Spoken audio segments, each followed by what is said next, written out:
Isang pinagpalang araw po sa lahat ng ating mga kamag-aaral dito po sa Maniwala Online Bible Study. Atin pong ipagpapatuloy ang ating pagtalakay doon po sa ating sinimulan noong nakaraang linggo patungkol sa Espiritu Santo. And last time po ay we talk about the Holy Spirit and you. And today we would like to understand specifically how we can understand the work of the Holy Spirit in witnessing. Paano nga ba natin maunawaan ang paggawa ng Espiritu Santo sa ating pagbabahagi ng salita ng Diyos sa mga hindi pa mananampalataya? And I would like to share that with you, but at the same time, I would like to make in the end, some applications na maaari po nating mapagbulay-bulayan, maisip upang ang lubos na pagkilos ng Espiritu Santo, kapangyarihan ng Espiritu Santo sa ating pagbabahagi ng salita ng Diyos ay magkaroon ng higit pang aplikasyon para sa ating iglesia, sumaring sa iglesia lokal o sa iglesia sa kanyang kabuuan. And I will attempt to suggest to you some ways that we can apply yung pong katotohanan that the Holy Spirit is in us, nasa atin ang indwelling of the Holy Spirit. Ano ngayon ang may tutulong nito sa ating pagbabahagi ng salita ng Diyos at sa pagsasakatuparan ng pagbabahagi ng salita ng Diyos. Understanding the role of the Holy Spirit in witnessing. Sabi po ni Ray Pritchard ay ganito, our greatest need today is not for political power, but for the power of the Holy Spirit.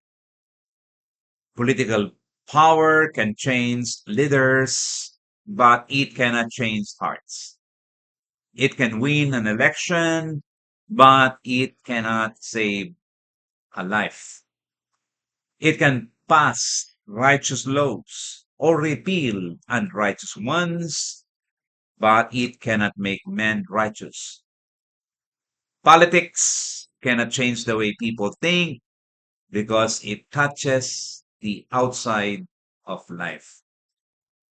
Only the Holy Spirit can change hearts, restore families, and save an entire nation from destruction.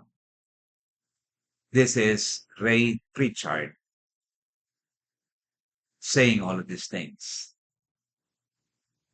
Ang sabi nga po ng Acts chapter 1 verse 8, but when the Holy Spirit comes upon you, you will be filled with power, and you will be witnesses for me in Jerusalem, in all of Judea and Samaria, and to the ends of the earth. Napakalaki pong pangako para sa bawat isa na puspos ng Espiritu ng Diyos. Lahat ng may indwelling presence of the Holy Spirit. Napakalaki ng ibinigay ng Diyos sa atin na gampanin, being filled with the power of the Holy Spirit, that we will be, take note of the word, witnesses for Jesus. Ano nga po ba ang kalagayan ng ating mundo ngayon? Meron pong isang article na nakita ko in the past na nagsabi po na tila man din may iba't ibang nangyayari na sa mundo. And I just copied this. It's an old one, the Almanac of the Christian World, 1991, 1992. Ang tagal na po ito, but still, it will bring something sa puso ninyo, sa puso ko. Sabi po dito, 2,995 teens get pregnant. 1,295 teens give birth. 30 children are wounded by guns. 7,742 teenagers become sexually active. Punta naman po tayo, what's happening with the youth in the Philippines. Ayon po sa aking pagtingin, 1 in 3 Filipino youth grew up without parents. I mean, I look at this, I did some research po sa internet, sa website, and this is what I found out. 1 in 3 Filipino youth grew up without parents. Another one, nearly 11 million children and youth are not attending formal school. What else happening with the youth in the Philippines? 1 in 5 between ages 15 and 24 considered suicide. What else? Ang dami po ngayong issue ng mental health difficulties and challenges. What else? The youth these days are bombarded by self-image and body image anxieties multiplied to the maximum. Grabe po. Self-image, body image. Young people are now anxious about their body, about their identity. What's happening with the youth? Technology and the overuse of screen time skyrocketed. Grabe po ang mga kaganapan ngayon sa ating kapaligiran, especially sa buhay ng maraming mga kabataan. Hindi lang po ng kabataan, maging sabihin natin lahat ng mga tao. Anywhere in the world, everyone, especially young people, needs intervention. And so the question is, what is the church doing in the intervention to lessen, if not remove at all, the challenges in society? Anong ginagawa ng iglesia? Anong ginagawa ng simbahan? Anong ginagawa ng mga tagasunod ni Jesus? So that we can intervene dito sa maraming mga challenges na ating nakikita sa ating kapaligiran. Hindi po lamang sa ibang bansa, kundi mismong sa ating bansa, sa buhay ng maraming mga kabataan. I believe that God can use the church as an influential power to transform the trajectory of our society or culture.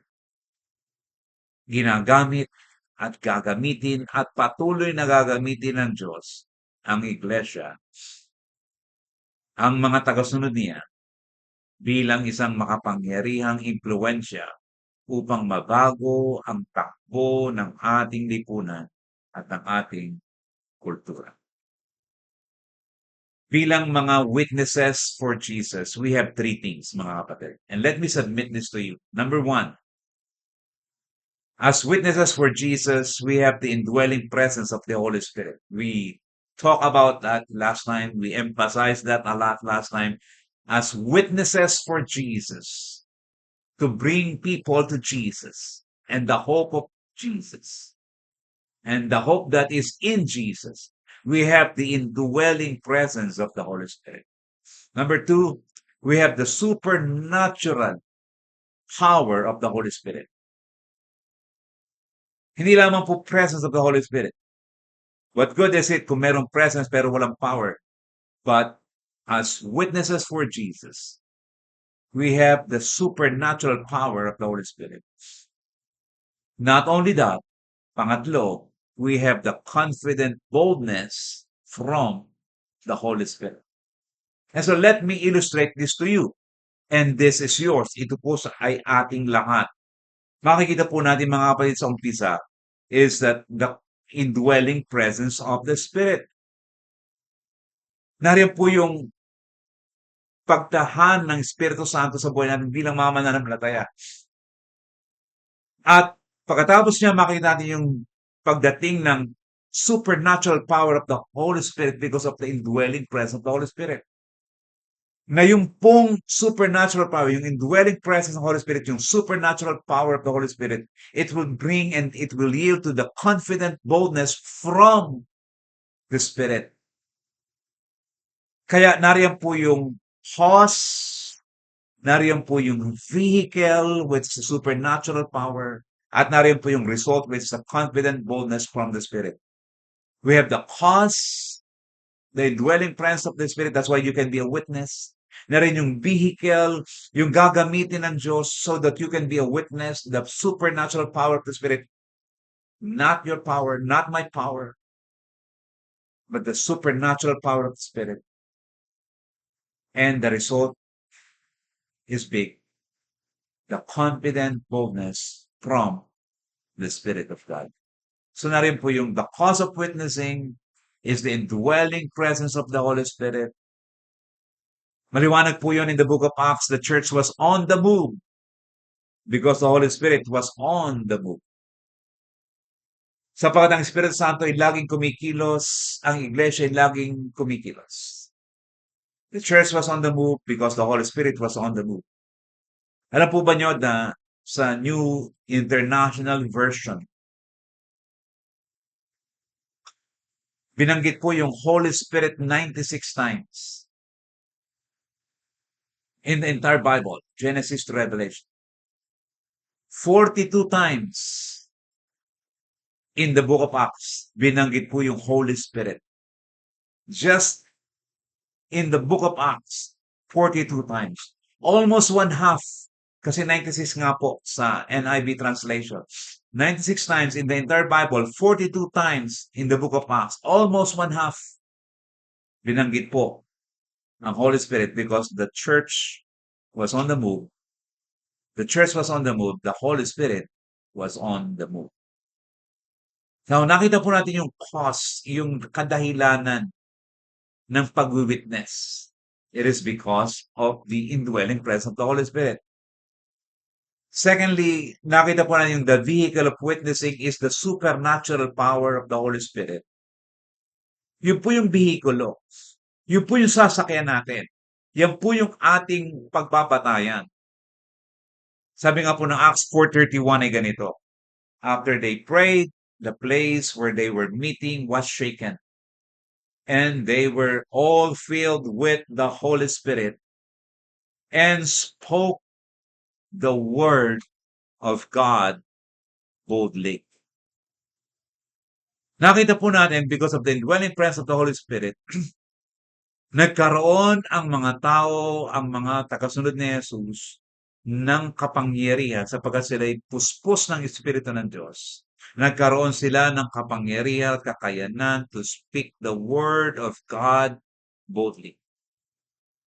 And so the result of witnessing because of the indwelling presence, which is the cause, because of the supernatural of the Holy Spirit, because of that vehicle na ginagamit natin for witnessing, the result of witnessing is growth. Acts chapter 9, verse 31. Then the church throughout Judea, Galilee, and Samaria enjoyed a time of peace and was strengthened, living in the fear of the Lord and encouraged by the Holy Spirit. It increased in numbers. Makita po natin ang seryoso at grabing result because of the indwelling of the Spirit, because of the supernatural power of the Holy Spirit. To those who witness, nagkaroon po ng exponential growth because of the power of the Holy Spirit at work. And the numbers of believers, the numbers of followers of Jesus Christ increased. So we can see in this kind of illustration, let me illustrate, the Holy Spirit works in you. The Holy Spirit's work in you. So makikita po na mga kapatid, just to summarize this through this kind of chart, na the cause of witnessing, the vehicle of witnessing, and the growth of witnessing is this. Ano yung cause of witnessing? The indwelling presence of the Holy Spirit in you. Ano po yung vehicle of witnessing? The power of the Holy Spirit in you. Ano po ang growth ng witnessing? The result of the Holy Spirit, the Holy Spirit's presence and power in you. Now, why do we emphasize this? Bakit natin pinagdidiinan at pinagpipilitan na maipakita sa inyo ang mga ganitong bagay? Because this is the Holy Spirit's work in you. Because you have this. Because I have this. Because as a follower of Jesus Christ, we all have this. And maybe we are not really aligned or in tune or plugged in.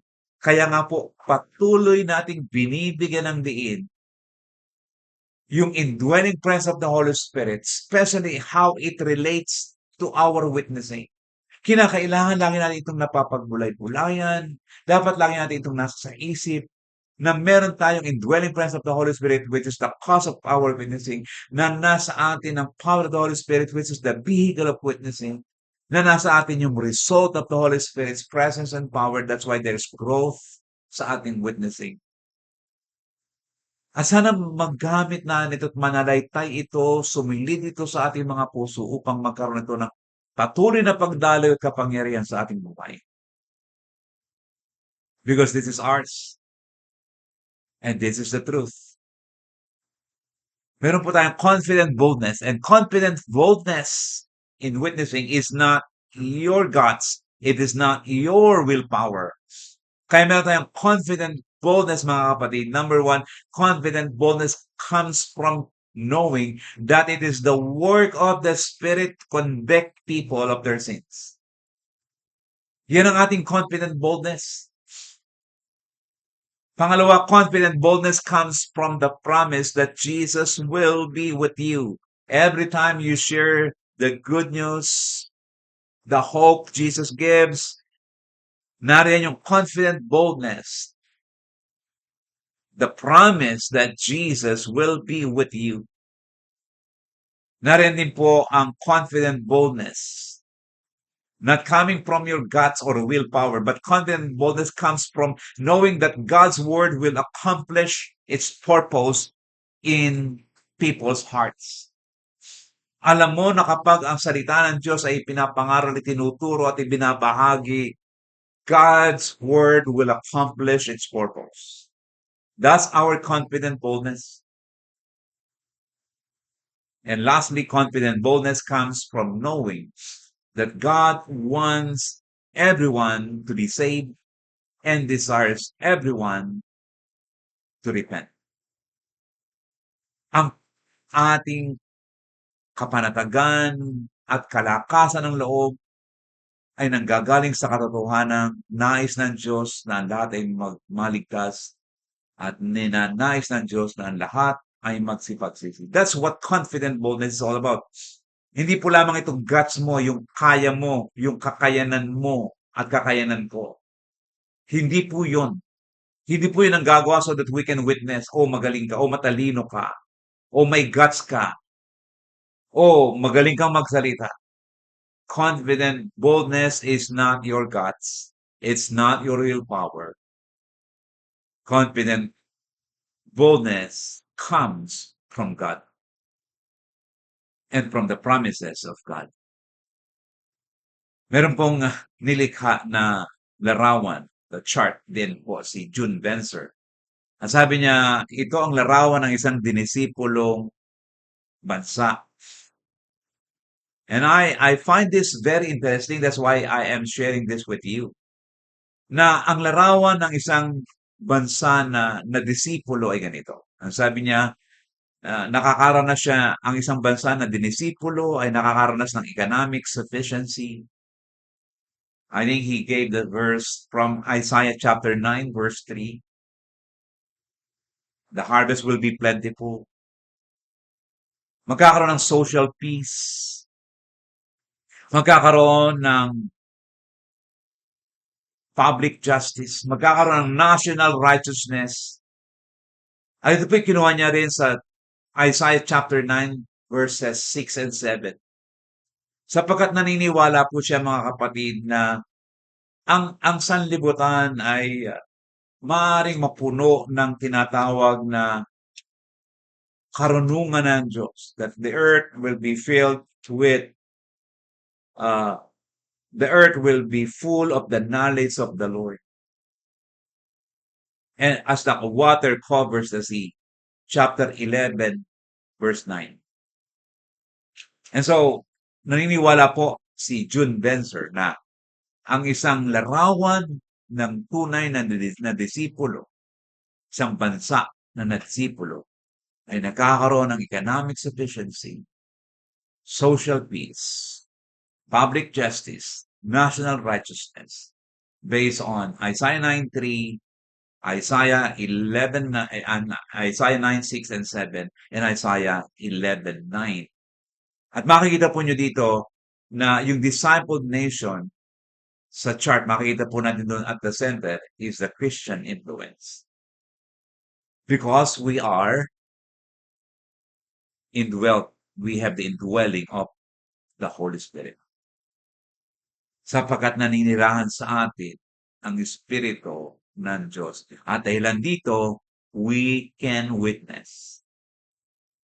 Yes, we can. And we will love not only that we can witness, but because of the indwelling presence, because of the supernatural power of the Holy Spirit, because it yields results. We do not only say, we don't say we can, but we love to witness. Now, may kasabihan nga po that orthodoxy, which means right beliefs, leads to orthopraxis, right practice. Anumang tamang paniniwala ay magiging gabay sa tinatawag nating tamang paggawa, orthopraxis, or right practice. Kaya puntahan po natin ngayon mga kapatid. Matapos nating maunawaan ang kapangyarihan ng Espiritu ng Diyos so that we can be witness, understanding the work of the Holy Spirit in witnessing. In the end, gusto ko po kayo na bigyan ng ilang kaalaman at karunungan so that we can apply all of this na ating napapag-usapan. So let me submit to you some practical applications for witnessing. What then should we do? Which is a question of praxis or practice. Ngayong alam na natin yung right beliefs about the Holy Spirit and witnessing, ano ang iaambag nito sa ating mga paggawa, sa ating pagsaksi sa mga taong nangangailangan ng pag-asa ng Panginoong Hesus? We need to understand that we need to focus time on people. Focus, T-I-M-E, on people. Ito po ang tugon ng iglesia. This is the church response, T-I-M-E. Focus, T-I-M-E, on people. Time, kumbaga. Ano po ang ibig sabihin niyan? Focusing time on people. The church response on the church resources should be used.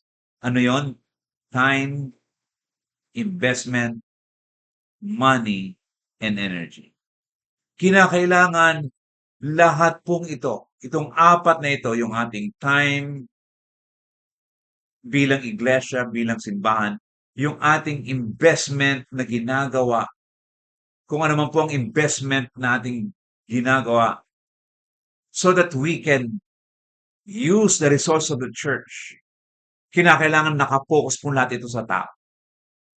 Kung hindi man po lahat ay most of our time, most of our investment, most of our activities, kung ang ating investment ay activities, most of our gatherings, kung ito man po ang investment natin ay gatherings. Whatever investment you are putting into, dapat focus on people, which is part of the church's resources. At part din po ng resources ng iglesia, ang money, ang pera, ang pananalapi. Na sana karamihan sa ating mga pananalapi, pananalapi ng iglesia, pananalapi ng individual na bahagi ng iglesia, ay napapapunta para sa mga tao na naghahanap ng pag-asa na kay Kristo Jesus. And even our energy, yung ating lakas, day in, day out, every time we get up in the morning, every time na tayo ay may gagawin, sana ang church's resources, the resource of the church, ay nakapokus sa tao. And so what can we do? Ano po ang desisyon natin? Ano po ang resolve natin? Ano po ang ating pagpapasyahan? Well, let me submit this to you. Our resolve, transition, the church's culture. Kinakailangan magkaroon po ng, sa aking pagtanaw at pagtingin, ay magkaroon upang magawa natin ang aplikasyon na ito na nasa atin ang kapangyarihan ng Espiritu so we can witness to people. Magkaroon ng transition ang kultura ng iglesia. What do we mean by church culture? Well, church culture determines how people respond to vision and leadership. Paano nga ba? Paano nga ba tayo tumutugon sa vision and leadership? Ano nga ba ngayon ang direksyon ng iglesia?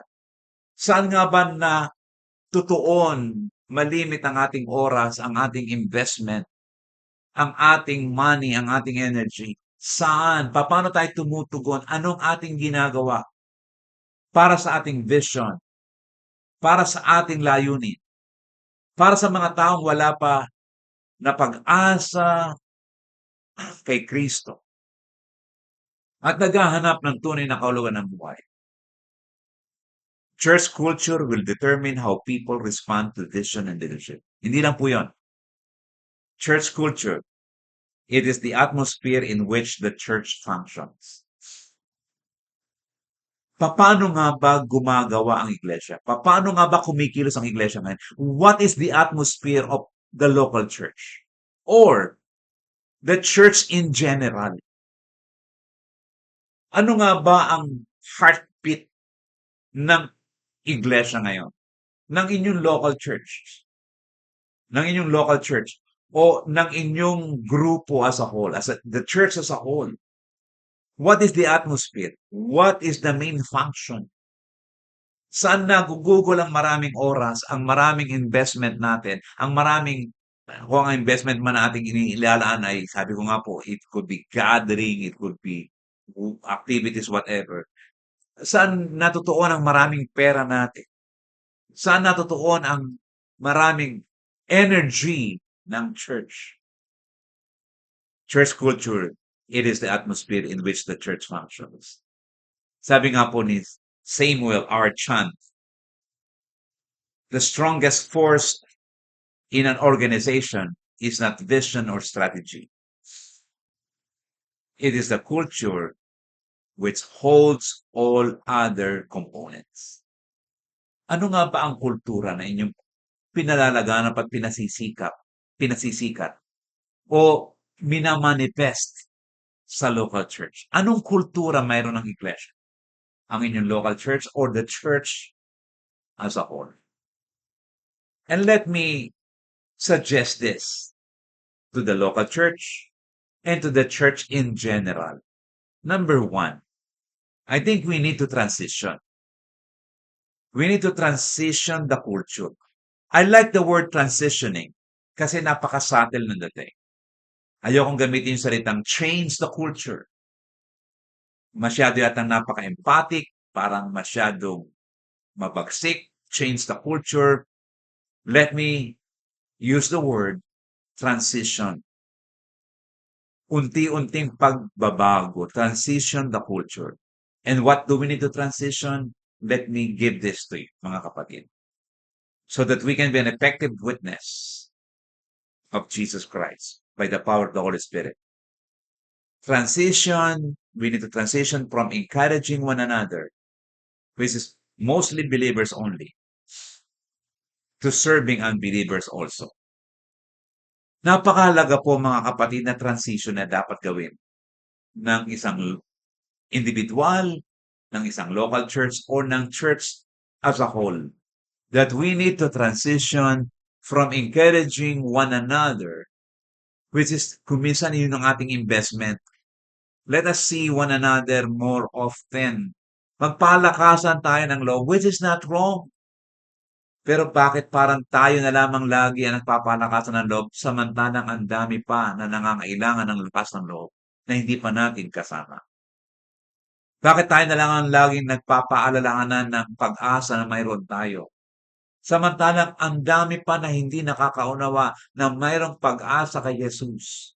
And so we need to transition from encouraging one another, mostly tayo-tayo lamang, to serving unbelievers also. Now, pakiusap lamang po, huwag ma-misunderstood. Yung tayo-tayo, one another is never wrong. Yung tayo-tayo nagpapalakasan, hindi po masama yun. But it seems we have already done a lot of it. When I say we have done a lot of it, money-wise, ang dami na natin naggastos para tayo-tayo magpalakasan. Magpaalalahanan ang ating pag-asa na kay Kristo. Time-wise, naku, ang dami na po nating naggugulyata na oras para magpaalalahanan sa isa't isa at magpalakasan sa isa't isa. Energy-wise, naku, ang dami na rin po nating nagawang energy na exert na energy para magpaalalahanan sa isa't isa. Paano naman po serving unbelievers? May nagawa na po ba tayo? Doon po sa akin binanggit kanina sa nangyayari sa ibang bansa at nangyayari sa ating bansa. How can we serve the community? If we have been empowered by the Holy Spirit because of the dwelling presence of the Holy Spirit, because we have the supernatural power of the Holy Spirit. Mga kapatid, how can we serve the community? Having all of this orthodoxy, right beliefs, what then should we practice? Number one, let me suggest this to you.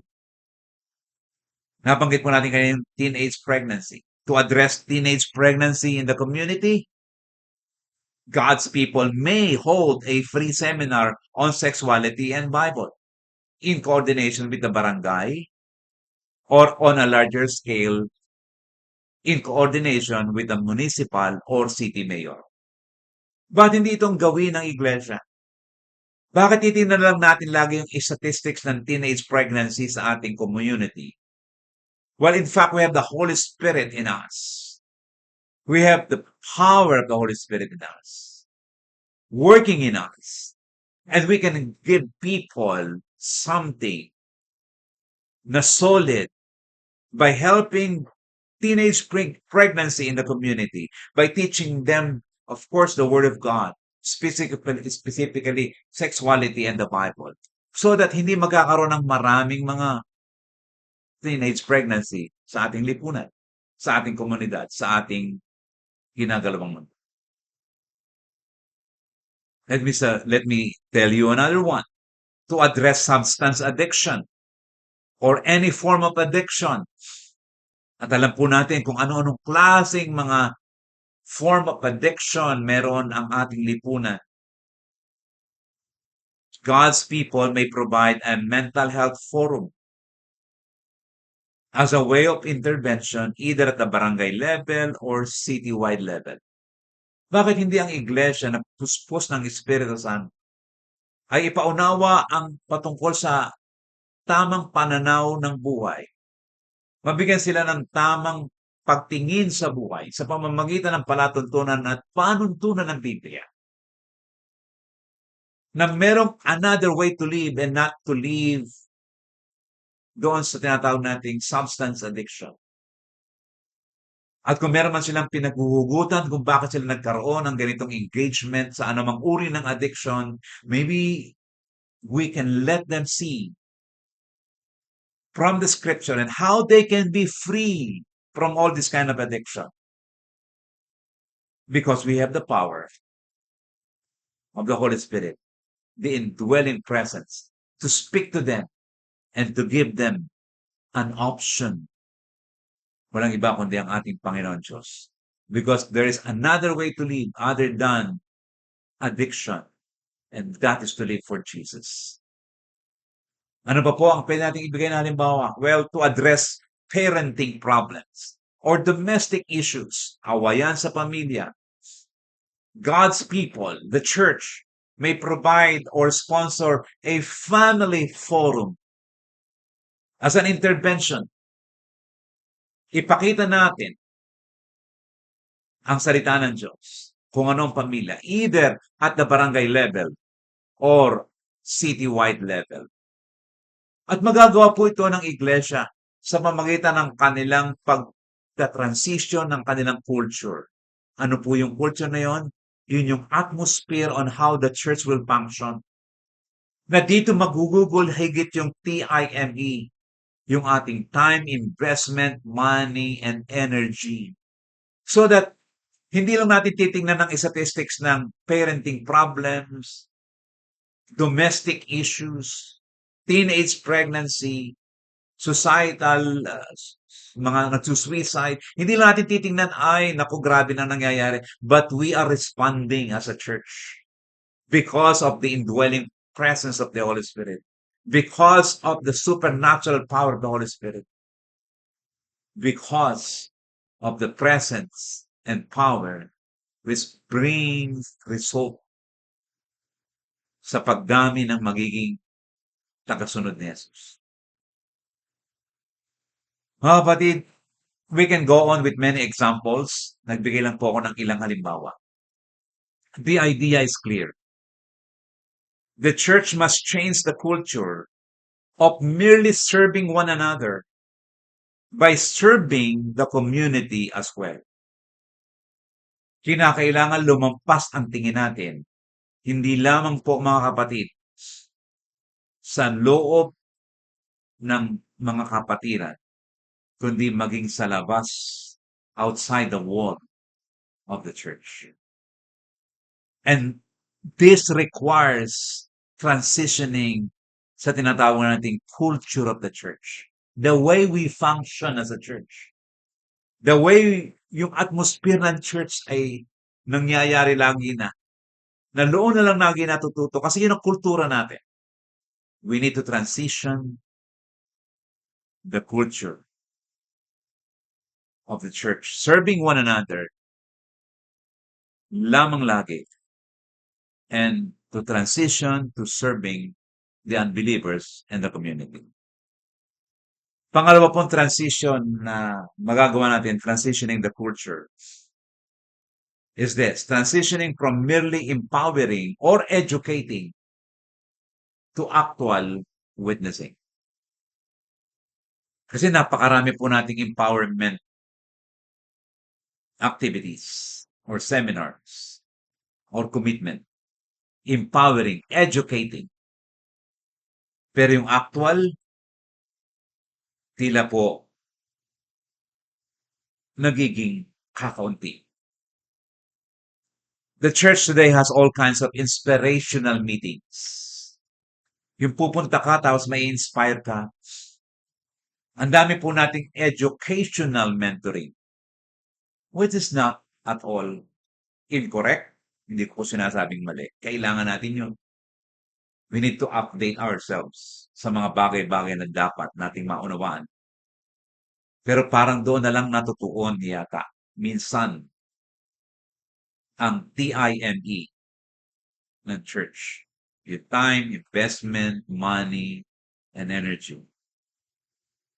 And we need to do more than inspirational meetings. We need to do more than educational mentoring by transitioning to actual witnessing because of the power of the Spirit in your life and in my life and in the church. Actual witnessing can happen in the communities we are already serving, kagaya ng binanggit ko kanina sa una, or in communities where we have done some interventions. We can do actual witnessing to them. Hindi po lamang serving them, but after serving them, actually witnessing to them. And so the idea is clear again. When the community knows you care through intervention, you earn the right to be heard, and they will listen to you because you care. Salamat po sa nakikita ko ng mga ilang mga kapatiran na nagsimula po that they show care. First of all, they show care to people around them, to the community. They serve the community. First of all, before they share the gospel, because they know that good works are important, good works, good deeds, showing care, showing concern to the lives of real people will earn some ways to be heard and to hear the gospel, the good news of salvation. So, kailangan po ng transitioning. And pangatlo po, mga kapatid, that I will submit to you, transitioning, we need to transition the culture, transition from investing more for the 99 to investing more for the one. Para po magkaroon kayo ng idea kung anong ibig kong sabihin ng transitioning from investing more for the 99 to investing more for the one, let me read to you Luke 15 verses 3 and 4. Na ang sabi po ng Biblia ay ganito. Then Jesus told them this parable. Suppose one of you has 100 sheep and loses one of them. Doesn't he leave the 99 in the open country and go after the lost sheep until he finds it? Dito po nanggagaling yung sinasabi natin that the church should transition the culture, transitioning from investing more for the 99 to investing more for the one. Ang ibig sabihin, yung 99 nasa kawa na, nasa ship pen na. Yung isa, nasa open country at nagwa-wonder pa, ano nga ba ang tunay na buhay at kahulugan ng buhay. You know, we can review, we can check how we spend the church's money and see if we spend more on the 99 or with the one. Tingnan natin the church in general. Is the church in general spending time, investment, their money, their energy on the 99? Sila, yung mga nasa ship na nasa pen na, nasa kulungan na, or doon sa wala pa sa kulungan? Nasaan ang church's resources? Nasaan ang resources of the church? Saan napupunta ito? That's why we need to transition. We need to check. We need to evaluate. And we need to transition the culture. The way we function as a church. The atmosphere of the church. And the idea is clear. There's nothing that we can do because of the indwelling presence of the Holy Spirit working in us and through the church. There's nothing that we can do. There's nothing that we can do because of the indwelling presence. Walang bagay na hindi tayo magagawa. And we can leave the result to the Holy Spirit's work. Why? For He empowers the church and He convicts people of their sin. Mga kapatid, napakaliwanag po. Walang bagay na hindi tayo magagawa dahilan sa indwelling presence of the Holy Spirit working in us as a church, working individually sa buhay natin. At iiwanan natin ang bunga, ang resulta sa Espiritu Santo, sa paggawa ng Espiritu Santo, sapagkat siya ang nag-i-empower sa atin. Acts 1:8. Siya ang nag-i-empower individually, siya ang nag-i-empower sa church. At siya rin at the same time ang nagko-convict sa mga tao to repent of their sins. Mga kapatid, this is our culture and the way we need to transition the culture of the church. And so, I hope that this is our vision, and let me submit to you the vision. Ang ating mga pangitain at dapat maging pangitain sapagkat tayo ay may empowerment of the Holy Spirit. Meron tayong enablement from the Holy Spirit. How can the national vision be accomplished? How can the vision? One community or barangay. Doon tayo magsimula. A church can start with one community. A church can start with one barangay. with all these transitioning modes. Nagta-transition tayo from one another to serving unbelievers. Nagta-transition tayo from uh, empowering, educating, to actual witnessing. Nagta-transition tayo from 99 to 1 to the 1. We can accomplish this vision of bringing the community, bringing the barangay to Jesus Christ and the hope na maaaring magkaroon sila. After one community or barangay, as we continue to focus our vision, transitioning the culture of the church, we can reach not only one community or barangay, but one city or one province because we have the power from the Holy Spirit. At hindi po lamang mga kapatid yan, but if we will be faithful to plug in at laging unawain na nasa atin ang Espiritu Santo ng Diyos. So we can witness sa ating mga Jerusalem, Judea, and Samaria. Not only that we can reach one community or barangay, not only one city or province, but you know what? By the grace of God, we can reach the entire nation. Only if we transition the church culture. Kung nagta-transition tayo, knowing orthodoxy, the right beliefs, the indwelling of the Spirit, the supernatural power of the Spirit, and the result given from the Spirit, which is the increase in numbers. We can reach the whole nation. Tandaan po ninyo mga kapatid, let me go back and read to you Acts 1:8 as I conclude, as we end.